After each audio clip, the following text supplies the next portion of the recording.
In the hand of individual people. इसमें public sector में क्या देना था, ownership in the hand of government. ये हम एक्स्ट्रा लिखा दिए, जब ऐसा पीरी के पॉइंट ऑफ व्यू से जानने की जरूरत नहीं है। बस टर्म का मतलब अभी आप लोग समझ रहे हैं कि टर्म का मतलब क्या है, ये प्राइवेट सेक्टर जिसका मतलब क्या होना, पब्लिक सेक्टर जिसका मतलब क्या है। अब ये हमारा हो गया। अब जॉइंट सेक्टर, नेक्स्ट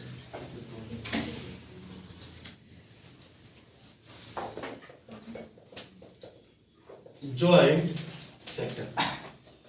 तो जॉइंट सेक्टर हमारा क्या हो जाएगा, इसमें मतलब कोई कंपनी होगा, उस कंपनी का कुछ परसेंटेज ओनरशिप इंडिविजुअल व्यक्ति के हाथ में होगा, कुछ परसेंटेज का ओनरशिप किसके हाथ में होगा, गवर्नमेंट के हैंड में। तो जॉइंट सेक्टर मतलब private, both private and government ownership in same company.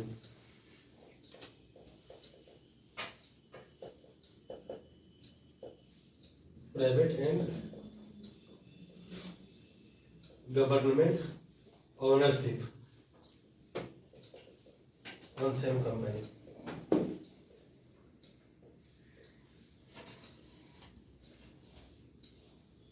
समझ आ रहा है। अब मान लो CYS है, इसमें मेरा भी ओनरशिप रहेगा, कुछ परसेंट गवर्नमेंट का भी रहेगा।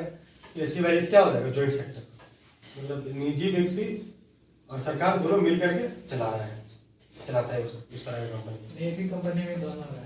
हाँ, मतलब कोई कंपनी उसमें जैसे मान लो कोई कंपनी को रिलायंस और सरकार दोनों मिल करके चला रहा है, तो वो क्या आ जाएगा, वो सब कंपनी जॉइंट सेक्टर के अंतर्गत आ जाएगा। समझ आ गया।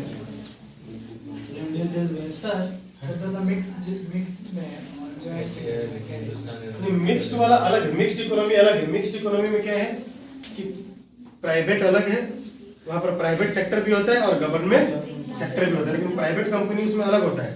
प्राइवेट कंपनी में सिर्फ प्राइवेट मतलब इंडिविजुअल व्यक्ति का ओनरशिप होता है, और गवर्नमेंट कंपनी में सिर्फ किसका ओनरशिप होता है, गवर्नमेंट का। लेकिन ज्वाइंट सेक्टर में क्या होता है कि कंपनी एक ही होता है, उसमें ओनरशिप क्या होता है, दोनों का। मतलब सरकार और निजी व्यक्ति दोनों मिल करके मतलब उसमें शेयर होता है, पार्टनरशिप। समझ आ गया। तो जॉइंट सेक्टर इसमें कोई दिक्कत किसी को, प्राइवेट सेक्टर पब्लिक सेक्टर और जॉइंट सेक्टर में नहीं ना। अब next on the basis of economic activity, तो इसमें सबसे पहले क्या, प्राइमरी सेक्टर।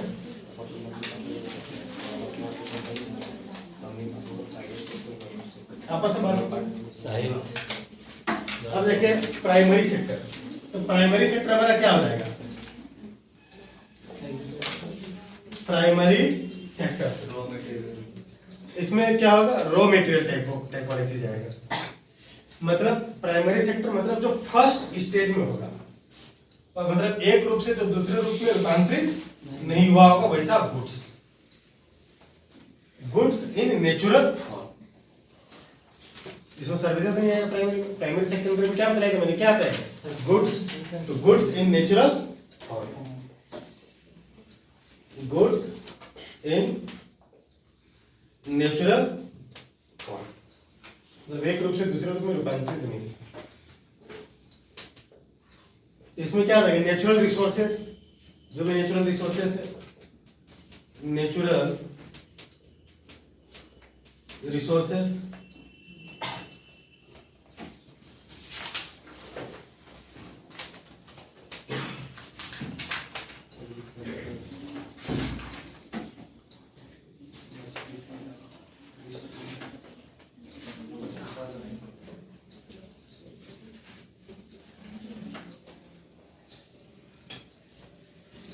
इसमें इसके एग्जांपल में क्या क्या आ जाएगा, एग्रीकल्चर आ जाएगा, वो एक ही पहले ही रूप में है, फर्स्ट पशुपालन। तो एग्रीकल्चर और क्या, एग्रीकल्चर, माइनिंग भी आ जाएगा, जो नीचे से हम लोग ये करते हैं वो भी माइनिंग, और पोल्ट्री फार्म, फिशरीज, फॉरेस्ट्री, जंगल, वो भी नेचुरल फॉर्म में एक रूप से दूसरे रूप में रूपांतरित नहीं हुआ है। तो फॉरेस्ट्री और पशुपालन, पशुपालन को क्या बोलेंगे हम लोग? डोमेस्टिकेशन ऑफ एनिमल, हस Husbandry. हस्बेंड्री,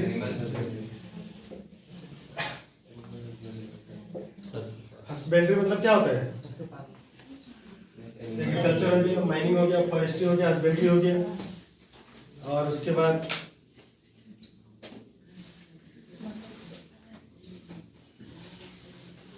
ये समझ आ गया। ये सब सारा नेचुरल स्वरूप में अपना पहला फर्स्ट फेस में है, फिशरीज भी आ जाएगा। सर एग्रीकल्चर और फिशरीज पे काम नहीं करता है क्या? हाँ? जैसे बोलते हैं कृषि आधारित देश है, सर फिशरी भी एग्रीकल्चर में काम होता है क्या? एग्रीकल्चर का मीन्स खेती तो नहीं होता है। एग्रीकल्चर का दो तरीके जान सकते हैं। एग्रीकल्चर का मतलब खेती ही होता है, लेकिन कोई एक्सटेंडेड फॉर्म में देखता है तो ये सब सारा कुछ वो है, सारा आ जाएगा। फार्मिंग, लेकिन होता है उसका मतलब कृषि, खेती ही है, कृषि ही है। ये क्या आएगा? FISHERI fisheries. तो प्राइमरी सेक्टर में बहुतों के दिमाग में होता है सिर्फ एग्रीकल्चर, तो बस एग्रीकल्चर नहीं होता है। एग्रीकल्चर का ये सब चीजें होता है, मतलब हर वो चीज जो अपने नेचुरल स्वरूप में है। ये सब हमारा आगे प्राइमरी सेक्टर। प्राइमरी सेक्टर समझ आ गया? कोई दिक्कत किसी को नहीं ना? अब इसके बाद नेक्स्ट हम लोग क्या है? Secondary sector.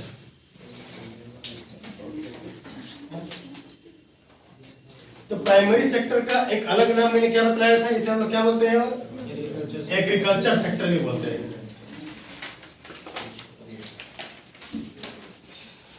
इसी में ब्रैकेट में लिख लो एग्रीकल्चर सेक्टर। एग्रीकल्चर सेक्टर ये बहुत सारा जगह पर ये होते हैं, मतलब ये नाम से भी जाना जाता है, क्योंकि इसमें सबसे ज्यादा डोमिनेंस किसका होता है? एग्रीकल्चर का होता है। ये सब सारा होता है, इसलिए एग्रीकल्चर सेक्टर बोल देते हैं सेक्टर को। अब प्राइमरी सेक्टर के बाद next secondary sector. Secondary sector, तो सेकेंडरी सेक्टर का दूसरा नाम क्या है? मैन्युफैक्चरिंग सेक्टर या इंडस्ट्रियल सेक्टर भी बोलते हैं। मैन्युफैक्चरिंग सेक्टर, इंडस्ट्रियल सेक्टर, ये दोनों नाम से तुम लोग जाते हैं।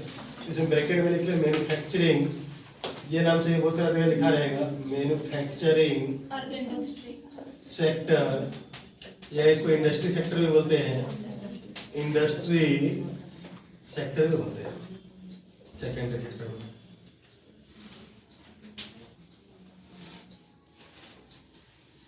यहाँ पर गुड्स क्या है? In natural form. तो प्राइमरी में भी गुड्स होगा और सेकेंडरी में भी क्या बताया था मैंने? गुड्स होगा। सर्विसेज किस में होगा? टर्शियरी में। तो इसमें गुड्स क्या होगा?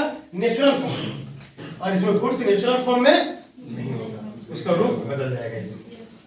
मतलब वो कोई गुड्स है वो मैन्युफैक्चर होकर के कुछ और बन जाएगा, जो पेड़ है तो वो कागज बन जाएगा। ठीक है, इसमें गुड्स इन नेचुरल फॉर्म, इसमें goods not in natural, goods natural form में नहीं होगा। Goods not in natural form.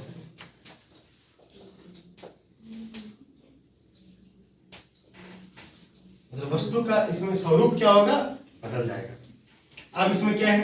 Natural resources, इसमें नेचुरल रिसोर्सेस होगा क्या? नहीं। यहां पर क्या आ जाएगा?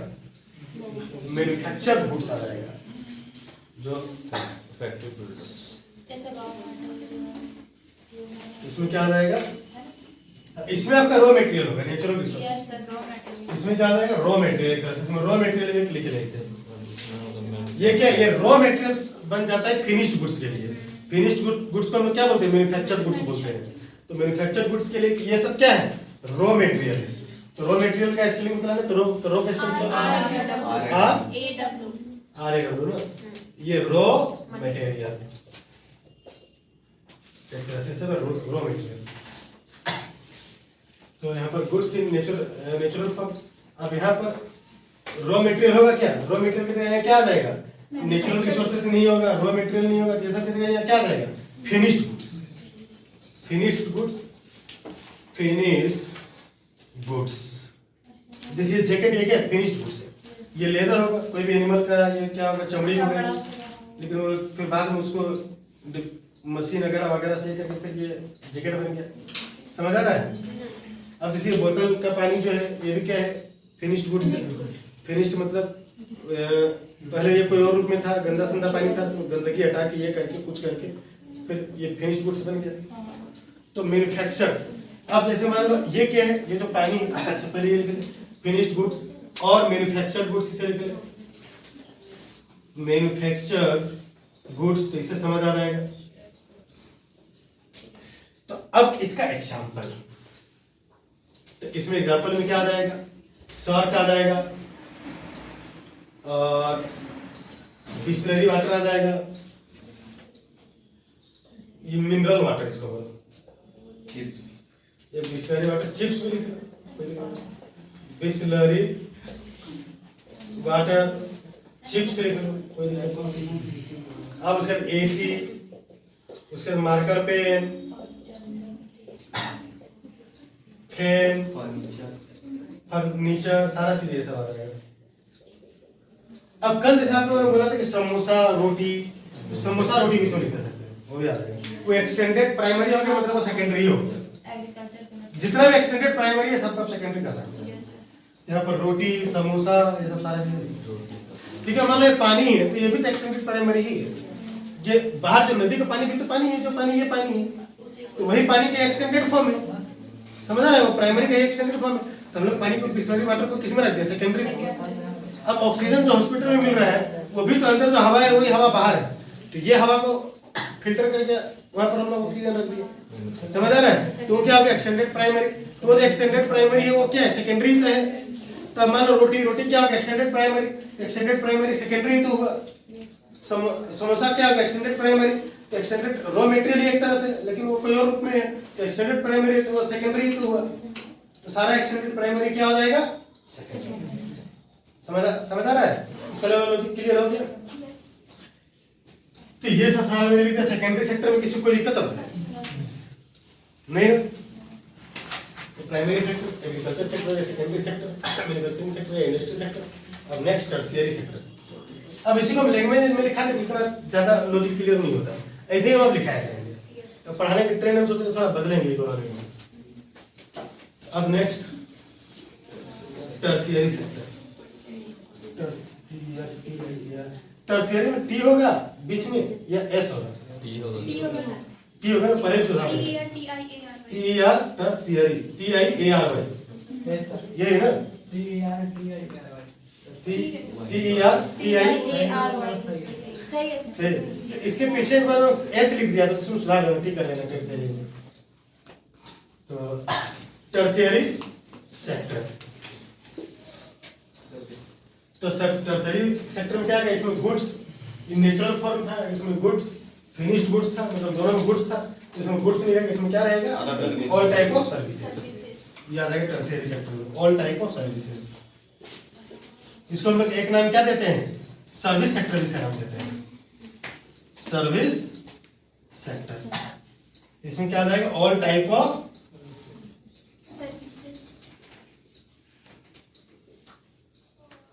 ऑल टाइप ऑफ सर्विसेज, भिन्न तरह अलग अलग तरीके का सेवा है। तो ऑल टाइप ऑफ सर्विसेज में क्या आ जाएगा, ट्रांसपोर्ट, जैसे जिसमें गुड्स नहीं आ, गुड्स मैन्युफैक्चर नहीं होता, मतलब फैक्ट्री में कुछ डाला, एक पेड़ डाला और उधर से कागज निकला, वैसा नहीं होता, समझ आ रहा है? तो इसमें ट्रांसपोर्टेशन भी आ जाएगा, क्यों, उसमें तो गुड्स प्रोड्यूस नहीं हो रहा है, एक गुड्स दूसरे गुड्स में तो रूपांतरित नहीं हो रहा है। तो ट्रांसपोर्टेशन मतलब सीधा देखना, एक गुड्स क्या दूसरे गुड्स में ट्रांसफर हुआ नहीं, तो समझ जाना वो सर्विस है, other than goods. Other than goods. ये सब जानने का सबसे आसान तरीका है, टीचिंग से। तो टर्शियरी में आएगा। तो अब जैसे सिंपल से ट्रांसपोर्टेशन में क्या एक गुड्स दूसरे गुड्स में बदल रहा है, नहीं, तो ये क्या आ जाएगा, सर्विस सेक्टर हो जाएगा, ट्रांसपोर्टेशन हो जाएगा।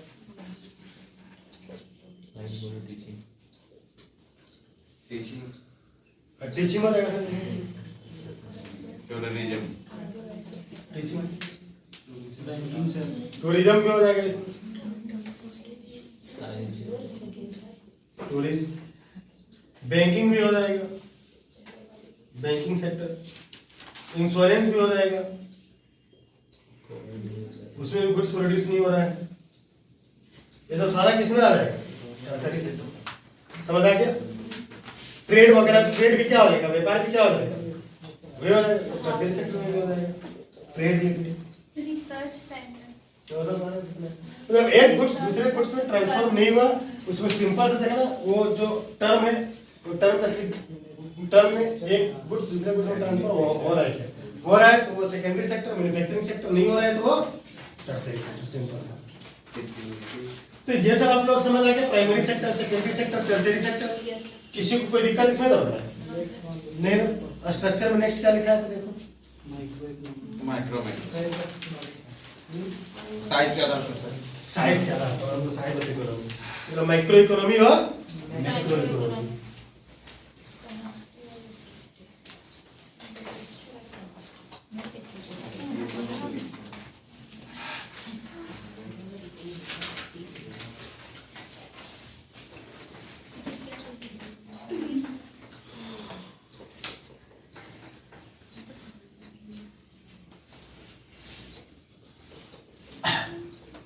Micro economy, micro economy. तो माइक्रो इकोनॉमी में क्या होगा, जब हम लोग इंडिविजुअल फर्म का बात करेंगे, जैसे CYS का बात करेंगे, तो ये क्या हो जाएगा, माइक्रो लेवल हो जाएगा, ठीक है। इंडिविजुअल फर्म, इंडिविजुअल फर्म का जब बात करेंगे, एक का जब बात करेंगे, तो एक का, एक मतलब 3-4 का भी बात कर लीजिए, तो अभी क्या हो जाएगा, माइक्रो लेवल। मतलब यदि इसमें कंट्री नहीं आ रहा है, रीजन नहीं आ रहा है, जैसे, और यदि इसमें एक फाइनेंशियल ईयर नहीं आ रहा है, मतलब ड्यूरेशन नहीं आ रहा है, तो क्या हो जाएगा, माइक्रो हो जाएगा। समझ आ रहा है, रीजन और ड्यूरेशन ये दो चीज नहीं है तो वो क्या है, माइक्रो। समझ आ रहा है। रीजन मतलब तो अब देखें, उसके बाद इंडिविजुअल फर्म हो जाएगा, और इसका एग्जांपल क्या है, मतलब CYS का बात हो रहा है, तो सिर्फ हम लोग क्या करेंगे, यहाँ CYS में का डिमांड और सप्लाई, सिंपल। इंडिविजुअल फर्म में डिमांड और सप्लाई, इसमें क्या आ जाएगा, DE डिमांड आ जाएगा, इसमें सप्लाई आ जाएगा, ये सब आ जाएगा, क्या होगा, माइक्रो इकोनॉमी। ये छोटे मैंने बता दिया, ठीक है। इंडिविजुअल फर्म इतना ही लिखते, ज्यादा कंटेंट नहीं लिखते, दिमाग पर कंफ्यूज होने लगेगा उससे। हम लोग टर्म को ये भी समझ रहे हैं। अब मैक्रो इकोनॉमी, जिसमें एक राष्ट्र, इसमें क्या है बड़े स्तर कि जिसमें कंट्री इंक्लूड हो जाएगा, कंट्री का बात किया जाएगा, तो या एक फाइनेंशियल ईयर का बात किया जाएगा, ड्यूरेशन का बात किया जाएगा। इसमें क्या आ जाएगा, इंडिविजुअल फर्म, ये इंडिविजुअल लेवल है, ये क्या लेवल है, इंडिविजुअल लेवल। इसमें कैसे करके लिखे, इंडिविजुअल लेवल है, क्या पर ऐसे करके लिखे, इंडिविजुअल लेवल, या इंडिविजुअल फर्म हो जाएगा, इसमें डिमांड सप्लाई होगा। अब मैक्रो इकोनॉमी में क्या आ जाएगा, इंडिविजुअल लेवल के जगह पर ये क्या आ जाएगा, एग्रीगेट लेवल, जब पूरा कंट्री का बात किया जाएगा, तो इसमें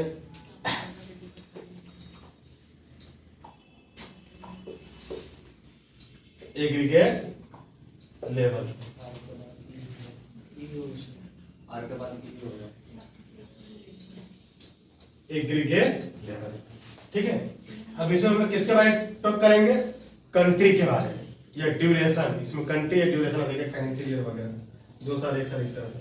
इसमें क्या आ जाएगा, कंट्री, इन्वॉल्व कंट्री और ड्यूरेशन, ऐसे लिखेंगे, इन्वॉल्व कंट्री एंड ड्यूरेशन, ये इसमें इन्वॉल्व होगा, इन्वॉल्व कंट्री एंड ड्यूरेशन। जैसे अब हम लोग मतलब कुछ क्षेत्र, रीजन एंड ड्यूरेशन ऐसे समझ रहे हैं। इन्वॉल्व कंट्री का मतलब रीजन, क्षेत्र, involve region and duration. Country की जगह आप लोग रीजन भी लिख सकते हैं, क्षेत्र भी लिख सकते हैं, मतलब कारण वाला रीजन नहीं, रीजन मतलब वो क्षेत्र वाला region, involve region and duration. तो अब देखें हम तब हम कंट्री लिखते हैं, तो इन जनरल जो टर्म देखते हैं उसमें कंट्री का ही बात किया जाता है, इसीलिए क्योंकि इकोनॉमी में यहाँ पर क्या है कि लॉ, जो लॉ ऑफ इकोनॉमी है वो किसके लिए, कंट्री के लिए, इंडिविजुअल कोई स्टेट या कोई डिस्ट्रिक्ट के लिए नहीं है। कंट्री का डायरेक्ट लिख देता है, क्या आपको दिक्कत ना हो। तो इन्वॉल्व कंट्री एंड ड्यूरेशन। जैसे इसमें आ जाएगा जीडीपी, तो जीडीपी किसका, कंट्री का। तो जीडीपी कंट्री का मतलब एक क्षेत्र का, और जीडीपी क्या होता है, फाइनेंशियल ईयर के लिए होता है। तो जीडीपी हमारा क्या किसका एग्जांपल हो जाएगा, मैक्रो इकोनॉमी का। अब इन्फ्लेशन, महंगाई, तो महंगाई किसमें, कोई एक देश में बोला कहा जाता है कि महंगाई बढ़ रहा है, और महंगाई हम लोग कैसे जानते हैं, पिछला साल को इस साल से कंपेयर करके देखते हैं, मतलब ड्यूरेशन भी आ गया, कंट्री भी आ गया, और क्या आ गया, ड्यूरेशन भी आ गया। तो जीडीपी, इन्फ्लेशन, अनएम्प्लॉयमेंट, अनएम्प्लॉयमेंट में क्या आ जाता है, कंट्री आ जाता है। तो जीडीपी, इन्फ्लेशन, अनएम्प्लॉयमेंट, बस इतना ही, ज्यादा एग्जांपल नहीं, चीजों को बस समझना था अभी। ठीक है, जेएनपी हो गया, उसमें नेशनल आ जाता है, क्षेत्र आ जाता है। तो वो भी एग्रीगेट लेवल पर, मतलब एग्रीगेट ओवरऑल जैसे जब बात किया जाएगा तब वो किस में आ जाएगा, मैक्रो में। और जब कोई एक का बात किया जाएगा तो वो किस में आ जाएगा, माइक्रो में। जब सबका बात किया जाएगा तो किस में आ जाएगा, सिंपल सा समझे, जब सबका बात किया जाएगा तो किस में आ जाएगा, मैक्रो में। और जब किसी एक का बात किया जाएगा या ग्रुप ऑफ का पीपल का बात किया जाएगा तो वो किस में आ जाएगा, माइक्रो में। समझ आ गया। तो ये इंडिविजुअल लेवल पर हो गया और ये एग्रीगेट लेवल पर हो गया। इसका एग्जांपल मैं लिख देता। अब इसमें मैंने डिमांड लिखा है, तब ओवरऑल कंट्री का सारा प्रोडक्ट का जब डिमांड का बात करेंगे तो वो एग्रीगेट लेवल पर हो जाएगा। तो एग्रीगेट डिमांड किसका एग्जांपल हो जाएगा, मैक्रो इकोनॉमी का। यहाँ पर क्या आ जाएगा, यहाँ डिमांड और यहाँ पर एग्रीगेट डिमांड, ऐसे लिख सकते हैं। या सप्लाई की एग्रीगेट सप्लाई, मतलब पूरा कंट्री में जो सप्लाई हो रहा है या पूरा कंट्री में जो डिमांड हो रहा है, ओवरऑल जो डिमांड है गुड्स एंड सर्विसेज का पूरा कंट्री में, या पूरा कंट्री में डिमांड बढ़ रहा है तो वो एग्रीगेट डिमांड हो जाएगा। तो वो किसमें आ जाएगा, मैक्रो लेवल। अब सीवाईएस का डिमांड बढ़ रहा है तो किसका, इंडिविजुअल का बात हो रहा है तो ये किसमें आ जाएगा, माइक्रो। तो सीवाईएस का डिमांड बढ़ रहा है, ये सिर्फ क्या कहलाएगा, डिमांड। और कंट्री में ओवरऑल सारा दुकान का डिमांड, दुकान का प्रोडक्ट का डिमांड बढ़ रहा है तो किसमें कहलाएगा, एग्रीगेट, मैक्रो लेवल। समझ आ गया। इसमें लिखे एग्रीगेट डिमांड, एग्रीगेट डिमांड। अच्छा, एग्रीगेट में ई होगा या आई होगा, ई है, एग्रीगेट डिमांड, एग्रीगेट सप्लाई।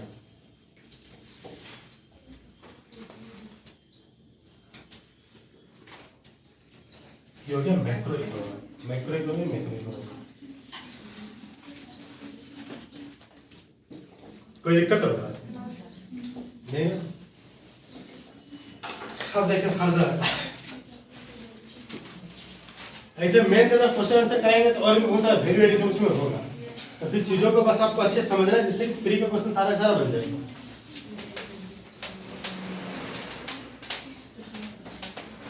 तो ये अब चैप्टर आप लोग कंप्लीट हो गया या और कोई टर्म बचा हुआ है ग्राफ में? नहीं, इसमें तो हो गया, ये कंप्लीट हो गया ना। अब आप लोग हम नेक्स्ट चैप्टर स्टार्ट करते हैं।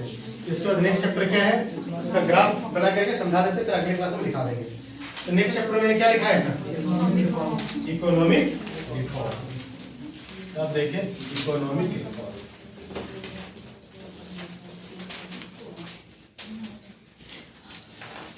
इसको हिंदी में क्या बोलते हैं, आर्थिक सुधार। इकोनॉमिक रिफॉर्म, आर्थिक सुधार।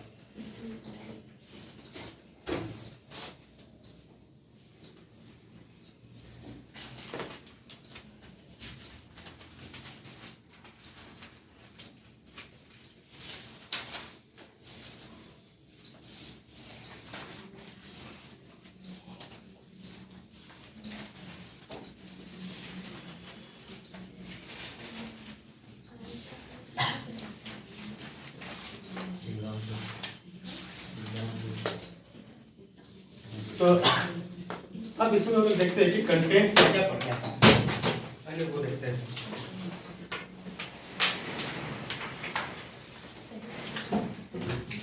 तो 1991 का इकोनॉमिक रिफॉर्म में क्या क्या था कंटेंट, लिबरलाइजेशन, उदारीकरण, प्राइवेटाइजेशन, निजीकरण, ग्लोबलाइजेशन, वैश्वीकरण, ये सब चीजें इसमें हम लोग पढ़ने।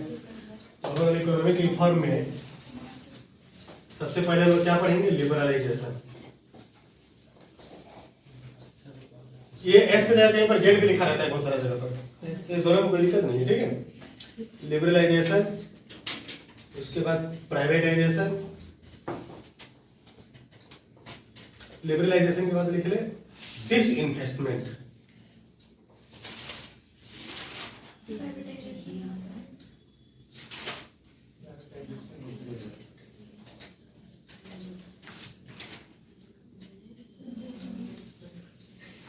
एक्चुअली लिख लिबरलाइजेशन, प्राइवेटाइजेशन, प्राइवेटाइजेशन और उसके बाद क्या डिसइन्वेस्टमेंट।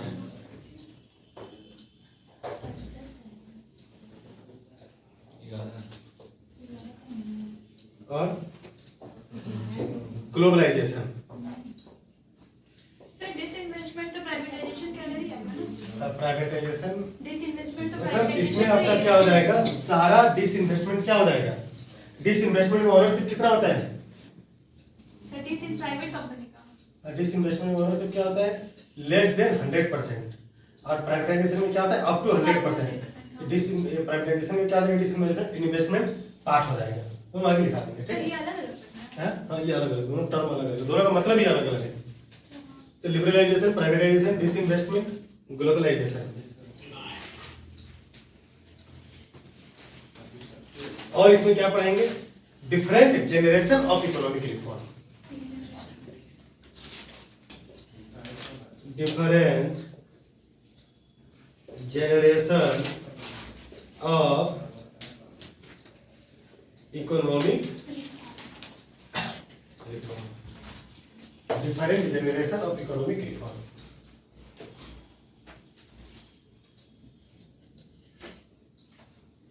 ये हर टर्म में पढ़ना है।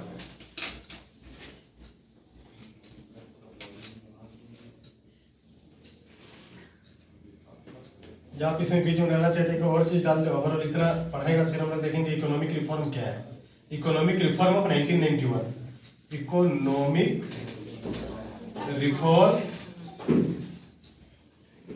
ऑफ 1990, उसका different generation of economic reform. Economic reform में क्या देखेंगे, लिबरलाइजेशन क्या होता है, प्राइवेटाइजेशन क्या होता है, डिसइन्वेस्टमेंट क्या होता है, ग्लोबलाइजेशन क्या होता है, economic reform of 1991, different generation of economic reform. ये सारे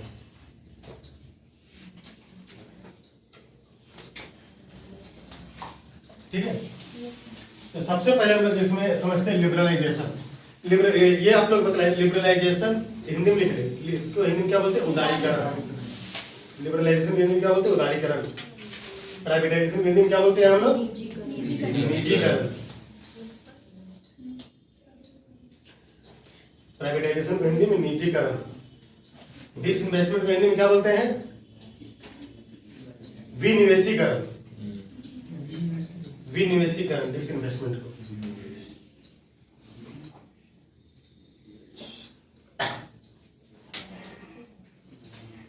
और ग्लोबलाइजेशन हिंदी में क्या बोलते हैं, वैश्वीकरण या भूमंडलीकरण।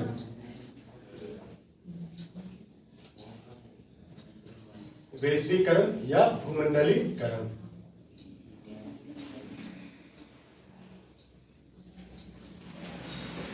इकोनॉमिक रिफॉर्म ऑफ 1991, 1991 का आर्थिक सुधार। 1991 का आर्थिक सुधार। इकोनॉमिक रिफॉर्म ऑफ 1991, 1991 का आर्थिक सुधार। अब इसके बाद different generation of economic reform. आर्थिक सुधार का भिन्न जनरेशन में क्या बोलते हैं हिंदी में, भिन्न पीढ़ी। आर्थिक सुधार के भिन्न पीढ़ी।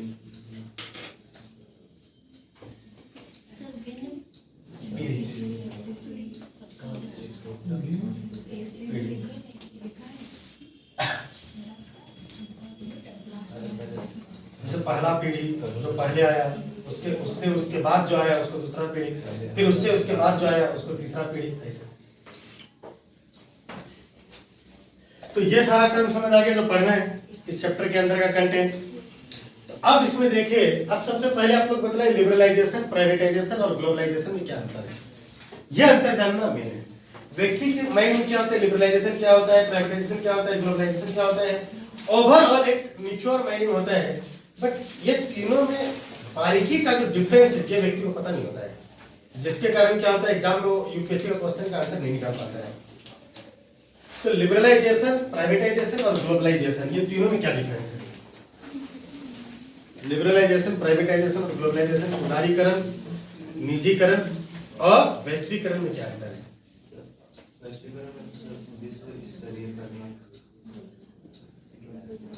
लिबरलाइजेशन क्या होता है, उदारीकरण क्या होता है? लिबरलाइजेशन, उदारीकरण क्या होता है? लिबरलाइजेशन मतलब आजादी, आजादी, लिबर्टी। लिबर्टी। और प्राइवेटाइजेशन मतलब? ऑनरशिप जो रहेगा वो प्राइवेट कंपनी। Right right. और ग्लोबलाइजेशन मतलब? Interconnection between countries, agencies and विश्व की कंपनियों के लिए द्वार सिंपल सा ध्यान देना। लिबरलाइजेशन मतलब क्या, कोई व्यक्ति जैसे मान लो सपोज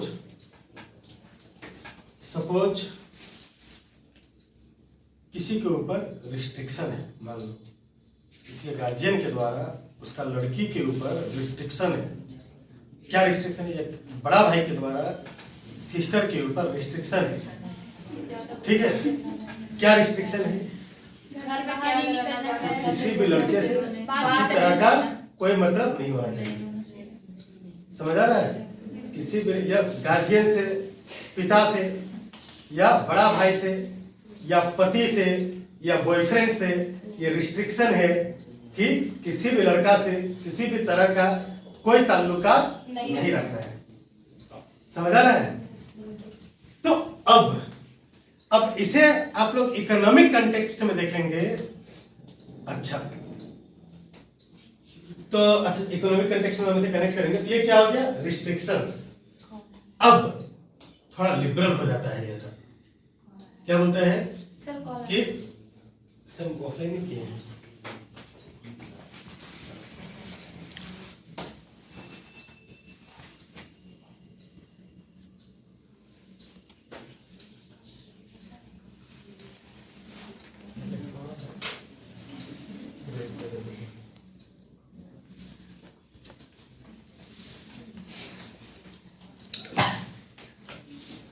अब ये लोग क्या हो जाते हैं? थोड़ा लिबरल हो जाते हैं। तो थोड़ा लिबरल हो जाते हैं मतलब क्या? जो रूल्स इम्पोज था वो लड़की पर या वो सिस्टर पर या वो पत्नी पर या वो गर्लफ्रेंड पर जो रूल्स था इम्पोज, वो उन रूल्स में से कुछ रूल्स क्या होता है? हट जाता है, सारा नहीं, कुछ। तो दैट मींस अगला क्या हो गया? थोड़ा लिबरल हो गया। क्या रूल्स हट गया कि देखो लड़का सबसे बात कर रहा है, कोई दिक्कत नहीं,